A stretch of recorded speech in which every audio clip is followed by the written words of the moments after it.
भूख लगी है। अरे नहीं नहीं सर आप टाइम ले सकते हैं सर, काफ़ी कोई कुछ कहा, इशू नहीं है। काफ़ी कुछ कहा गया है। ऑडियंस से ही आ रहा है कि आप जितना टाइम होना ले सकते परमिशन हैं, लेके कोई issue सिर्फ नहीं 5 मिनट ही बोलूँगा, मुझे पता है। चलो आइफा का बहुत धन्यवाद, ऐसा मंच दिया ऐसे विद्वान लोगों के बीच बैठने का। देखिए सब कुछ सबको पता है समस्या क्या है। कोरोना है ये। कोरोना से कैसे बचे? 2 गज दूरी किससे? जो फ्रॉड करता है। लीगल इशू PWC के बैठे हैं, गुप्ता साहब ने बताया, सोलंकी साहब इतने सीनियर हैं हमारे, सब ने बताया। कुछ मॉरल इशूज भी तो होते हैं। गंगा जब गंगोत्री से निकलती है और बंगाल की खाड़ी में मिलती है, गंदगी कौन फैला रहा है? ये भी हमें ही देखना है ना। GST के एक्ट की सबसे बड़ी खूबी कहिए या उसकी कमी कहिए, ये मैन्युफैक्चरर और ट्रेडर में कोई भी भेदभाव नहीं करता है। इसी कारण से 2017 से पहले जो भी आप फैक्ट्री वाले हैं उनको कोई तकलीफ नहीं होती थी। आपके पास एक नंबर का ही माल आता था। अब चूंकि इस सभागृह में सब तरह के लोग बैठे हैं, शायद अब इतनी खराब बीमारी है तो दवा भी कड़वी होगी, कुछ कड़वा बोलना भी पड़ेगा। इसीलिए अगर गैंग्रीन है तो काटना पड़ेगा। सारे जो सर ने कहा एसोसिएशन को मिलना पड़ेगा, क्योंकि एक भाई जो पूरे मैं बताया ना, आप सबको एक ही मानता है, सरकार के सामने आप लोग एक ही हैं। पर हमारे ही घर का कोई व्यक्ति कोई बोगस बिल डाल रहा है ये सोच के कि मुझे तो फ़ायदा हुआ, अब दूसरे की वो समझे, तो हमको ऐसे लोगों से बचना पड़ेगा। उसके लिए क्या उपाय करना पड़ेगा ये भी सोचना बहुत ज़रूरी है। ये मॉरल इशूज है।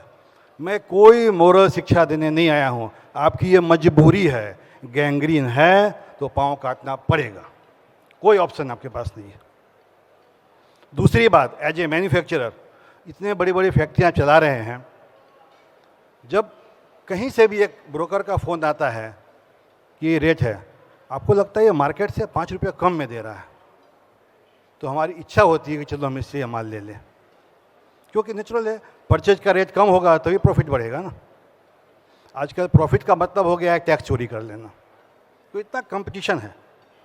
पर जब आज के इलेक्ट्रॉनिक युग के हर एक सेकंड में लोग को भाव मालूम पड़ता है, उसी बीच में कोई व्यक्ति 5 रुपये कम दे रहा है, इसका मतलब वो गलत कर रहा है, तो वहाँ भी हमको एक रोक लगानी पड़ेगी। एक मॉरल बात बता रहा हूँ। अब मैं आगे चलता हूँ दूसरे चीज़ पर। सारी चीज़ें बताई गई। RCM है तो उसमें कहाँ कहाँ तकलीफ हो सकती है, रेट कम करने में कहाँ कहाँ तकलीफ हो सकती है। सर ने इनकम टैक्स का भी लाया, सब में समस्याएं हैं। सरकार मानेगी नहीं मानेगी ये बात की बात है, पर हमें कुछ अपने लिए तो करना पड़ेगा। अगर सरकार नहीं करती है तो हम धंधा तो बंद नहीं कर सकते। एक और प्रैक्टिकल सोल्यूशन मैं दे रहा हूँ।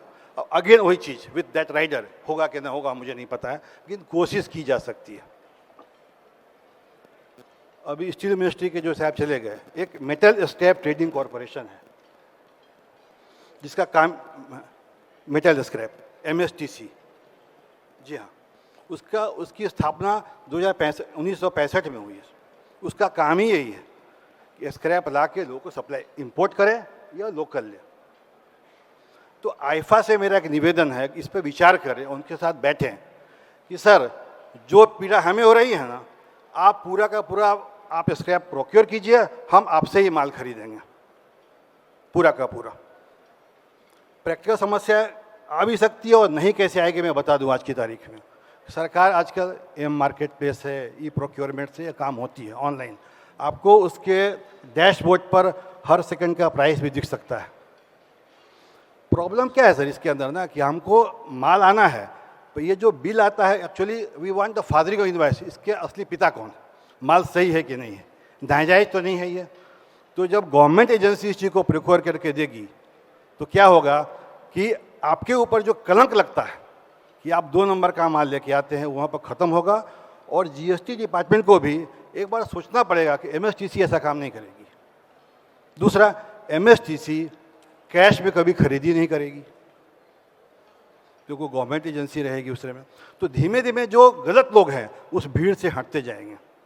लंबी दूरी है, लेकिन बता दूं 2016 में जब नोटबंदी आई तो लोग बोला यूपीआई से कोई काम नहीं करेगा। आज वेटर भी और भिखारी भी यूपीआई का कार्ड दिखा देता है आपको। तो ये आप करें धीमे धीमे, तो जो गलत कर रहे हैं, जो सही है वो लाइन के अंदर आएंगे। ये एक अलग से सोच है, प्रैक्टिकल सॉल्यूशन हो सकता है इस चीज़ का। तीसरा चीज़ है कि जो इम्पोर्ट की बात हुई, तो इम्पोर्ट के अंदर में मैं खाली जानकारी के लिए कि जो लोग इम्पोर्ट करते हैं, सरकार का एक स्कीम है MOOWR, manufacturing and other operation warehousing, कि जिसके अंदर अगर आप इम्पोर्ट करते हैं तो आप बगैर कस्टम ड्यूटी अपने फैक्ट्री में माल रख सकते हैं, और जब तक आप एक्सपोर्ट कर देंगे तो कस्टम ड्यूटी भरने की ज़रूरत नहीं है। अगर आपने उसका इस्तेमाल नहीं किया और आपने उसको लोकल सेल किया, उस दिन आपको उसकी कस्टम ड्यूटी भरनी है। अभी आपको फर्स्ट 90 डेज़ के अंदर ही भरनी पड़ती है। इस कारण से खासकर जो लोग बड़े लोग इंपोर्ट करते हैं, they can reduce 1 to 3% of their total cost.